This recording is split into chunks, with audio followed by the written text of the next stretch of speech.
Hello, this is Mark from GOTU. I'm back and I'm really excited about my next product. This is the new Apple MacBook Neo. Yeah, you call it a MacBook Neo right there. I wasn't sure. And it just came in today. And this is actually, believe it or not, my first MacBook ever. Let's go. Now I'm going to open this as I talk, and then we're going to look at this thing and see how it works.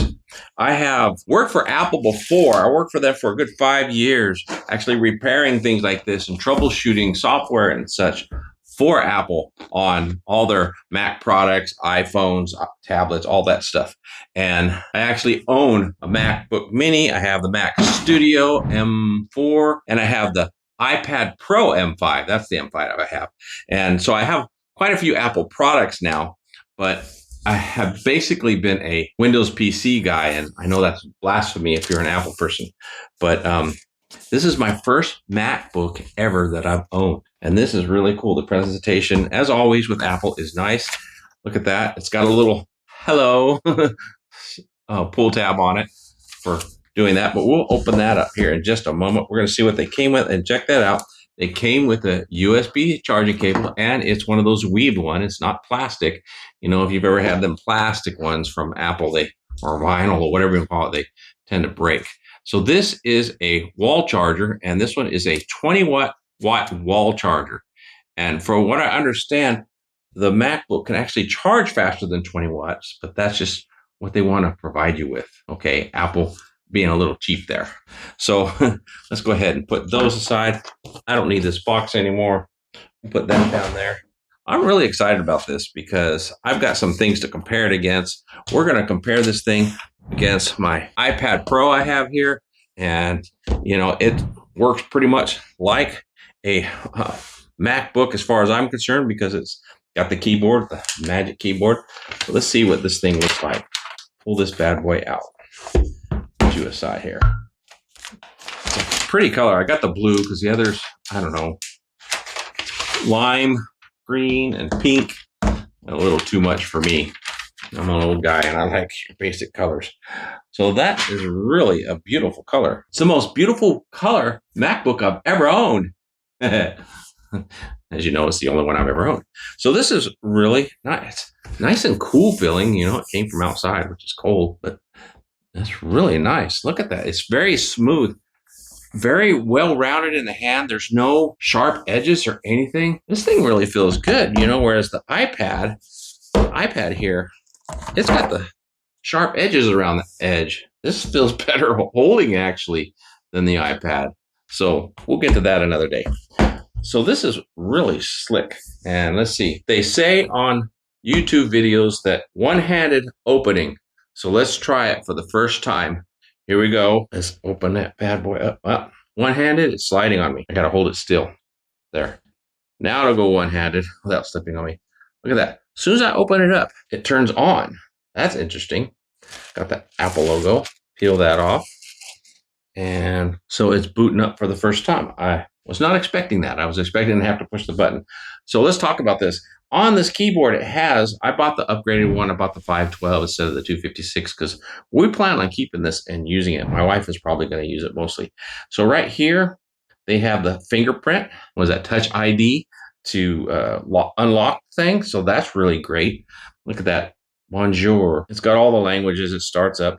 So this is pretty nice and pretty basic as a startup as any other Mac that you have.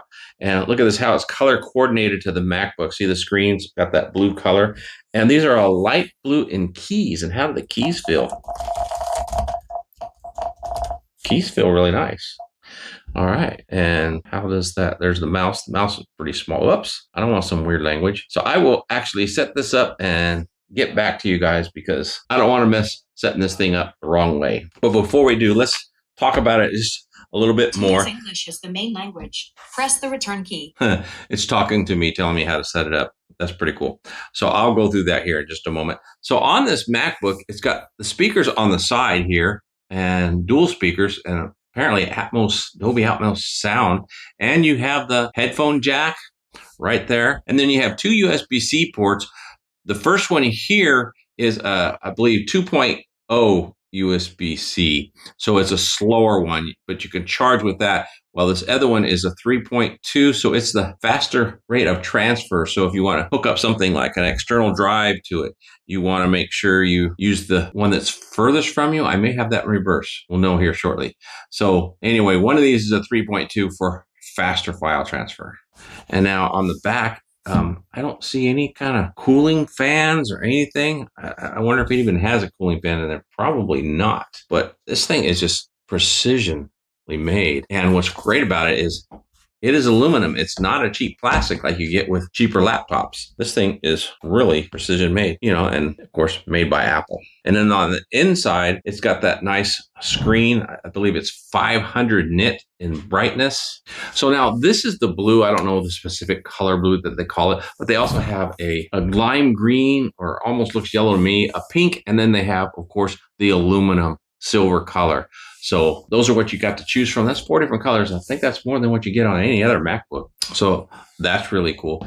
Now inside this thing, it has on all of them, of course, it has matching keys as we showed you earlier. These are kind of a light blue. If you get the lime, you get a light yellow, and so on. So that's pretty nifty. And of course, we already talked about the TouchID on there. And then it has a camera built in, and it's a 1080p HD camera for all your Zoom calls. Now, unlike some of the other phones where it has center stage where it'll move with you, this one does not. It's just a still camera.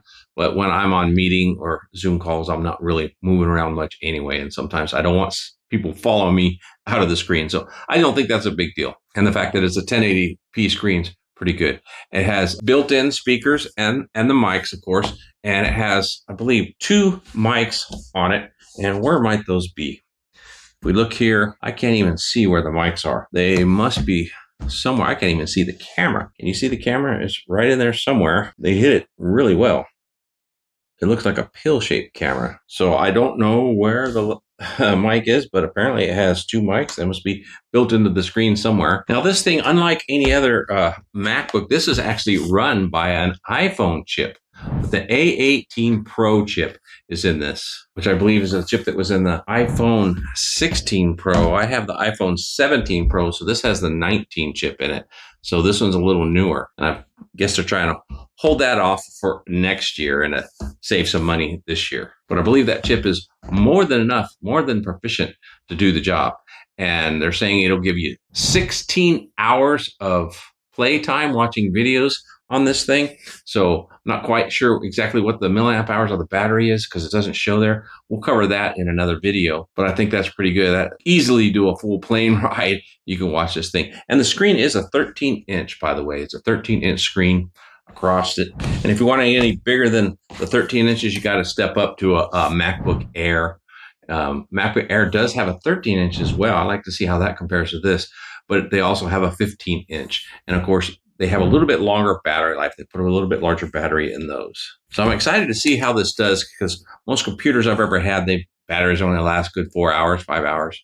And then after you've had them for a year, it drops in half. So I'm excited to see how this does. Now I'm going to go ahead and boot it up and take a first look, and we'll cover that real quick. Hey, I want to take a quick moment and thank you for tuning in to the channel as we unpack this MacBook Neo. If you got something out of this video, do me a favor and smash that like button down below. It really does help out the channel. Don't forget to subscribe for more content on the MacBook Neo and more. Let's get back to the video. Okay, we got it booted up, more partially set up. As you can see here, it's on. And check out the size difference between that and my iPad. This is the 11-inch. Of course, there's the 12-inch, which would probably be closer to this, but I like the smaller size because it's more portable. But this is really nice size at 13 inches. I think it's going to be really nice as far as portability. So anyway, we got things set up and it's very smooth. It seems to be really smooth anyway, just as smooth as any of my other computers here. Photo library here. Some things installed. This is all on iCloud. You see a bunch of thumbnails from my channel. Of course, let's go ahead and see if we can open up a browser here.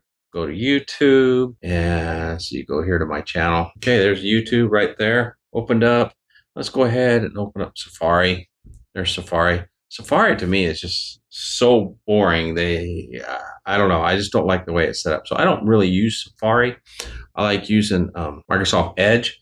And now I know that Chrome is a big hog of memory. And this thing's only got, I didn't mention that before, this only has 8 gigs of RAM. That's slow. But because of the processor and the way Apple does everything.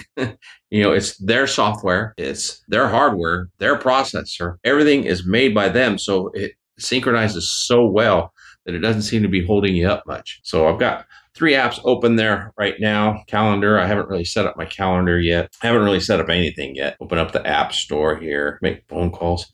FaceTime, I haven't even set up my FaceTime yet. Continue. Camera's right there. Nice camera. So what else could I do? I mean, there are settings. There's a bunch of things here that I could just continue, I guess, to open up. There's actually the maps. Maps going to want me to set everything up. Everything wants me to set it up. So it's not having any problem opening anything up. It has not slowed down yet. There's Finder. Let's open up a picture or two. My Vegas trip. So this should be viewer right there. That's pretty cool. Let's see. Come on, open up another phone. There you go. It seems to be performing pretty well. We will do more in-depth on this Neo laptop by Apple. We'll do more in-depth stuff as I get more things loaded up, because I want to see how this thing does on video editing. There are people saying that it's going to do lousy, it's going to lag, it's going to have problems, but I've seen some other videos where it seemed to do really well. So we're going to actually match that up against the iPad over here, see how they can battle. And I've also got a Surface laptop, and we will compare that as well. And I think that this thing is probably going to impress me. So far, so good. One thing that I don't like and never liked about Apple, well, I guess there is a way in a Mac. And this is what really surprises me. This is a Mac running on a mobile processor. I thought it was going to be more like the iPad, but the iPad over here has an M5. That thing's got to be able to beat this Apple Neo laptop, but we'll find out. So I guess you do have a way to close all. You go up here and you force quit, and you just choose everything. There you go, and force quit. I should have just went ahead and hooked up this mouse here. I've got the Magic Mouse here, and I don't tend to like to use it because it gets really sensitive. So I like the other mice better, but we'll set that up and see how that works. So this is working really good, and it's very snappy. I mean, click on the browser, and there it is. Over here on my iPad, click on the browser. Okay, it might have been a little smoother, a little faster. Let's close this one up, and let's open up the Safari browser at the same time. This is just a preview of what we're going to do next time. They're both going, about the same, very much about the same. Session expired. So there you go. That's just the start. So if you haven't already, make sure you subscribe to the channel for more, so we can see a more detailed look on this MacBook Neo. I'm just not sure what to call it. I guess it is a full MacBook. I've never owned one before, so it's kind of interesting. So we will actually see, and by then I'll be able to tell you how long it lasts and how well it charges. And I'll probably never ever use this 20-watt charger because I have several laying around my table. I've got right here, as you can see, look at this other camera, I've got 75 or 65-watt charger right there on the table. I've got another 160-watt charger over here. I'll probably never ever use this. Maybe when I travel, but I'll bring my 60-watt chargers when I travel. But I'm going to compare those. I'm going to see how quickly it charges on this compared to a faster charger, so that you'll know, does it have faster charging speeds. And also, so you know, next time we will actually use an external hard drive, and we'll see what kind of transfer rates and speeds this thing gets compared to something like the iPad or my Mac Mini. So all this to say, if you don't want to miss out and see how it also works with your iPhone, make sure you subscribe to the channel. And now's the time. If you have questions and you want to know about them, leave them down in the comments. I answer every question that comes as long as I can find the answer for you. And even if I don't, I'll still give you some response. So make sure you leave a comment down below. Until next time, have a wonderful day and God bless.